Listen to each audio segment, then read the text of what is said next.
kayak yang tadi.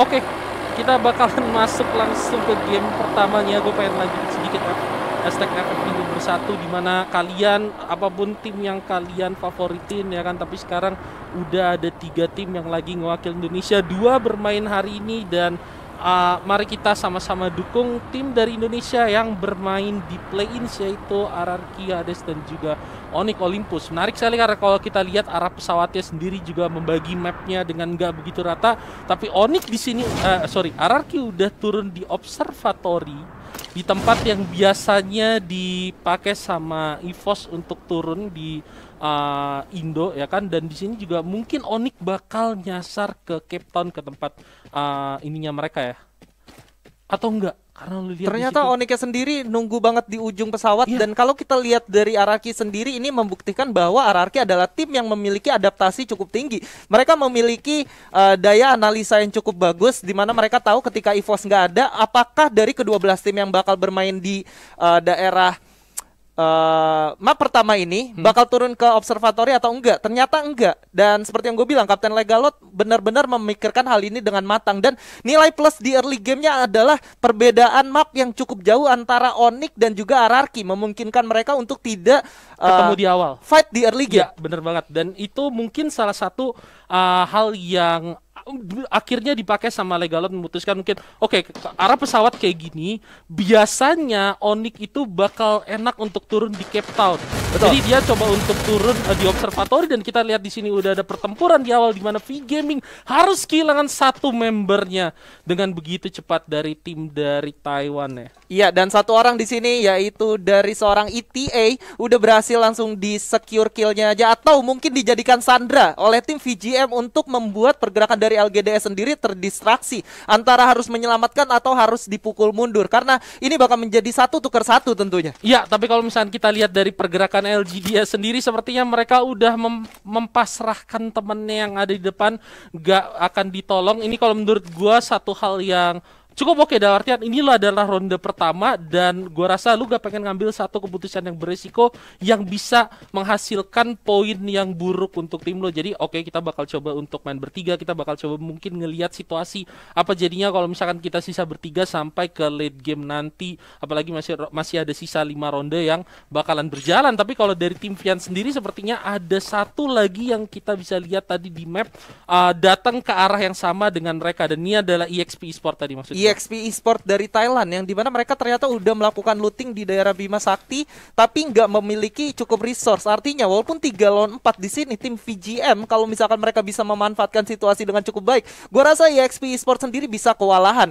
Tapi di sini udah ada jongkok-jongkok, artinya mereka udah mengetahui bahwa ada tim lain yang udah bersarang di Katulistiwa. Yes, sepertinya setup dari EXP Esport udah mulai dijalanin. Kita lihat di sini Karamel dengan pakaiannya yang cukup seksi dan mungkin akan mengundang perhatian dari musuh-musuhnya, udah mulai melakukan setup untuk flanking, tapi mungkin karena VGN yang baru kehilangan 1 membernya, mereka ngerasa oke, kalau kita ketemu tim lain, kemungkinan besar tim lain itu masih komplit berempat. Betul. Terlepas dari resource yang mereka punya, jadi mereka lebih milih untuk bermain lebih aman, lebih tidak beresiko, dan akhirnya mereka memutuskan untuk mundur dan lihat situasi. Satu keputusan yang cukup bagus dari V Gaming di sini ketika mereka memutuskan untuk regroup di satu rumah yang gak terlalu kecil. Mereka bisa membagi visionnya, kalau dikala ada satu tim yang dari belakang masuk, mereka masih bisa melakukan defense gitu. Tapi di 2 orang di sisi yang depan itu benar-benar mengarahkan dirinya ke EXP Esport. Artinya 1 orang diputuskan untuk ke belakang untuk mencoba menghalangi pergerakan, sementara 2-nya fokus untuk tim yang udah ada di Katulistiwa.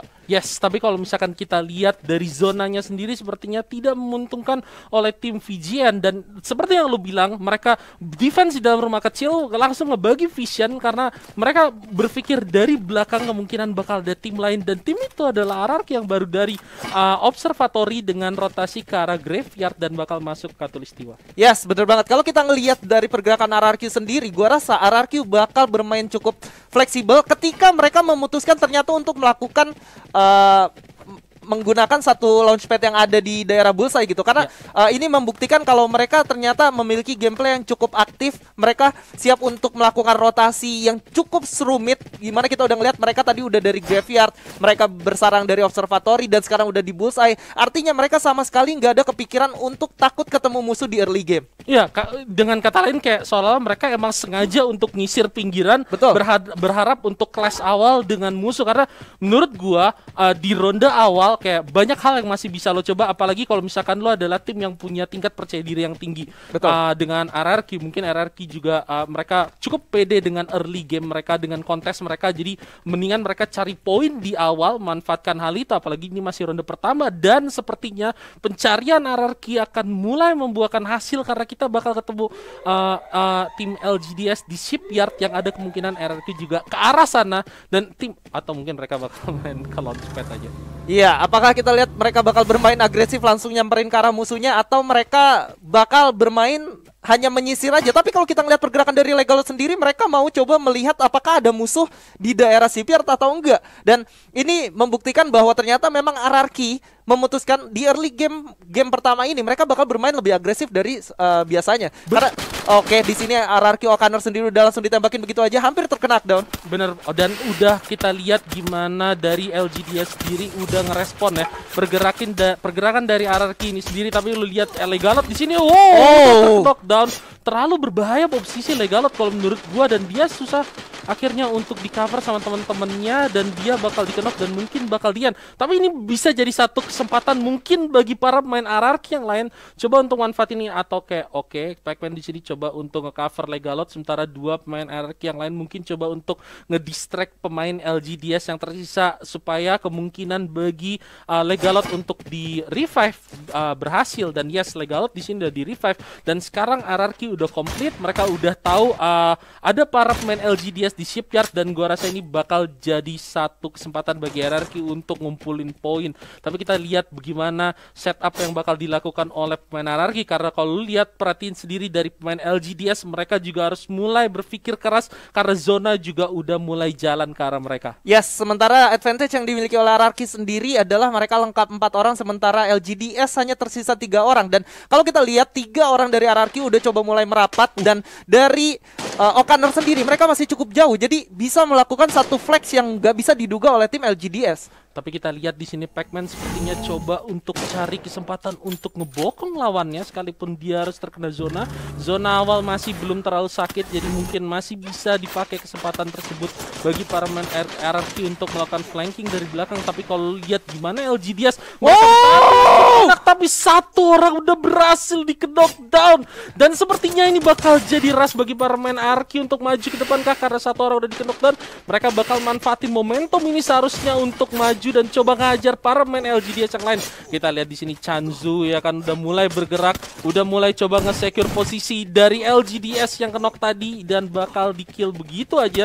Sementara RRQ Hades bakal coba untuk ngejar para pemain LGDS yang lain. Satu orang udah ke spot, dan ini bakal jadi sulit banget karena health-nya udah cukup sekarat, dan secure kill-nya begitu aja oleh Pac-Man the Sniper. RRQ Hades dengan 3 poin eliminasi di early game bakal menjadi satu bekal moral yang cukup baik untuk mereka. Kita bisa saksikan gimana flexnya RRQ walaupun harus kehilangan Legalot di early game, terkena down, tapi masih bisa di revive sampai akhirnya. Kondisi deadlock yang dimiliki RRQ dan juga dari tim lawannya itu membuahkan hasil baik dari RRQ ketika teman-temannya bermain flex untuk menyebar formasi 3-1. Ya, dan itu yang gua demen gimana dua pemain RRQ yang tadi coba nge-backup Chanzu kalau gak salah yang lari ke arah Legalot yang kenok ya kan, dan akhirnya itu kayak ngebikin situasi di mana Legalotnya bisa di revive dan gak ada pemain RRQ yang harus hilang di dalam fight itu, dan mereka bisa ngeratain LGDS clean tanpa kehilangan satu orang pun. Yes. Walaupun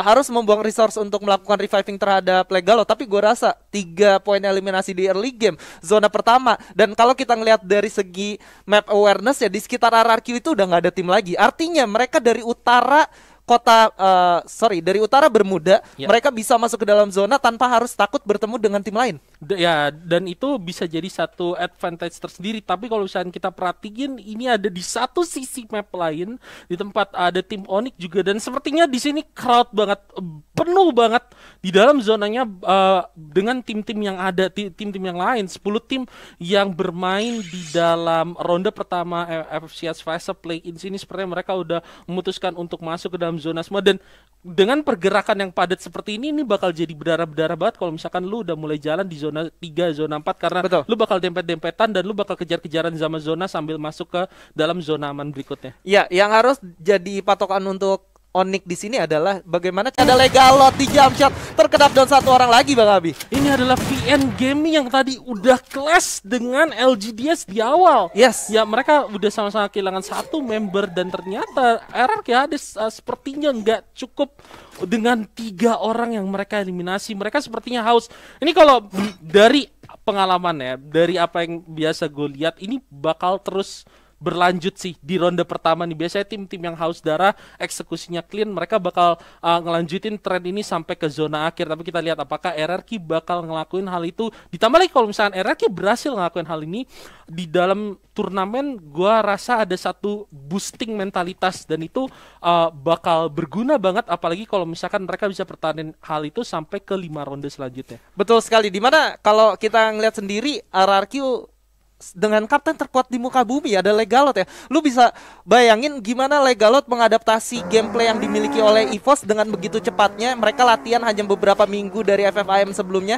sampai akhirnya masuk ke sini, dan mereka bisa adaptasi itu dan melakukan finishing dengan cukup bagus sampai at least ada di mid game ini. Ya, dan kita harus ingat juga lawan dari tim RRQ yang mengadaptasi permainan EVOS ini adalah tim-tim yang berasal dari peringkat 2, peringkat 3 negara-negara lain yang mereka udah ngelaluin kompetisi seperti FF Camp di negara mereka masing-masing. Betul.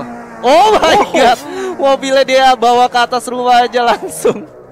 Gila, Kenapa? Mantep ya? Kenapa lu harus ke bawah kalau lu bisa naik ke atap ya? Iya, kenapa harus ada yang mudah kalau lu bisa lo yang lebih sulit gitu? Iya benar juga ya. Iya kan?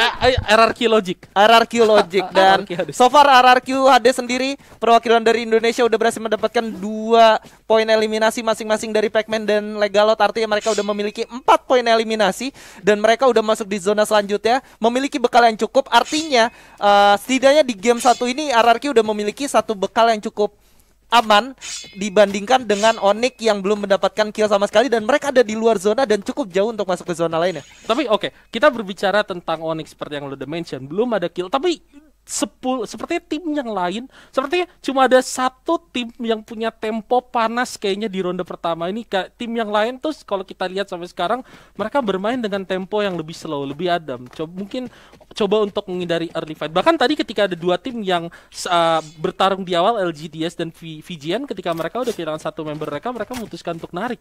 Betul. Temponya lebih slow.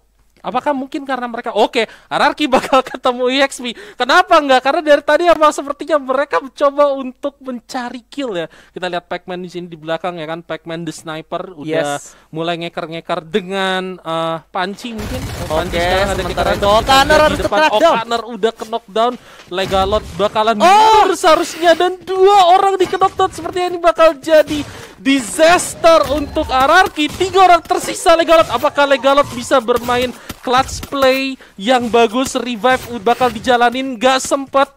Legalot bakal coba untuk maju ke depan, shotgunnya dikeluarin, dan ternyata RRQ harus tereliminasi. Puas di peringkat 10 dengan 4 kill. Dan ini benar-benar di luar ekspektasi banget ya. Dan kalau lu lihat ternyata dari seorang O'Connornya aja, dia ternyata mendapatkan damage dari atas, dari tim BTS yang ngerecokin mereka ketika RRQ udah melakukan dari tim KOG. Ketika RRQ udah melakukan setup, ada grecokin dari sebelah kanan, itu membuat RRQ jadi serba salah. Mereka mau maju atau mau mundur karena di kiri udah dihantam, depan udah ada yang nunggu.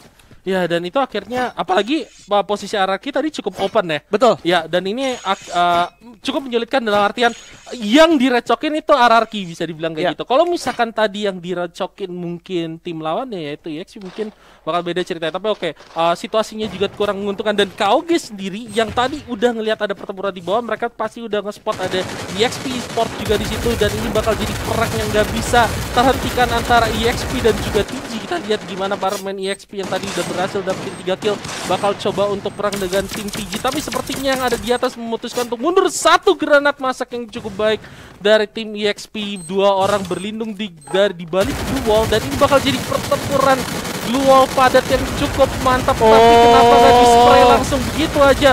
Para main dari tim EXP sepertinya bisa dapetin 2 knock dan sisa 1 orang, yaitu Sharky. Sharky dengan snipernya coba untuk melawan, coba untuk bertahan, coba untuk mencari cara untuk memenangkan fight ini, tapi terlalu sulit karena Sharky di situ juga harus terkena dan rata ya. Oh my god, tapi masih hidup Sharky di situ, masih bisa bertahan, tapi ternyata nggak, terlalu sulit dan oke, tereliminasi. Tapi sekarang kita balik ke Onyx Olympus yang sepertinya juga nggak sendirian, udah kedatangan tamu dari tim Fijian. Ini sisa 2 orang karena 2 orangnya udah dihajar sama tim RRQ. Tadi kita lihat di sini Lau ya kan, coba untuk maju ke depan, ketemu musuh dari kanan dari kiri, dan ternyata di knockdown. Jars juga dari belakang coba untuk ngasih support bagi teman-temannya. Apakah berhasil? Sepertinya 3 orang dari pemain Onyx Olympus. Nice! 1 kill, 3 kill bagi tim Onyx Olympus, tapi bisa terkenok di situ.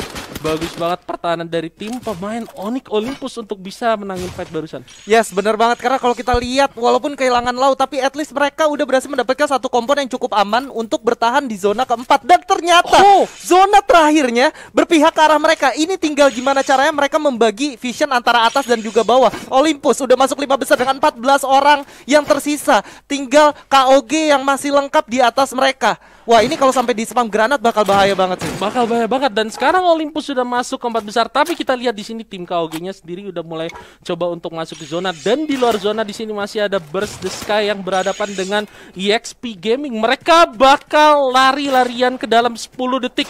Ini bakal sulit banget. Apalagi kalau misalkan KOG-nya nungguin tim EXP dan juga tim Burst the Sky. Tapi sepertinya tim KOG juga udah nge-spot Olympus di dalam. Begitu juga dengan Onyx Olympus yang udah nge-spot EXP Gaming dan juga KOG. Mereka bakal mainkan patahan, dan mungkin mereka bakal mainkan permainan psikologis di mana biarin tim yang lain saling menyerang duluan, habis itu mereka cukup bertahan aja. Tapi sepertinya enggak. Oh, kita lihat di situ udah ada monster truck dikeluarin ya kan. Tim BTS 1 orang udah terkenok, dan Onyx Tayo sepertinya berhasil dapetin kenok di sana. 2 orang dari tim BTS terkenok dan bakal sulit posisinya. Burst the Sky sepertinya bakalan tereliminasi, dan Olympus di sini berhasil dapetin 5 kill. Oh my god! Berhasil! Play-ins ronde pertama dibuka dengan Buya dari tim Indonesia. Hashtag FF Indonesia bersatu. Hashtag FF Indonesia bersatu. Onyx Olympus bermain dengan cukup luar biasa apik di gameplay pertama.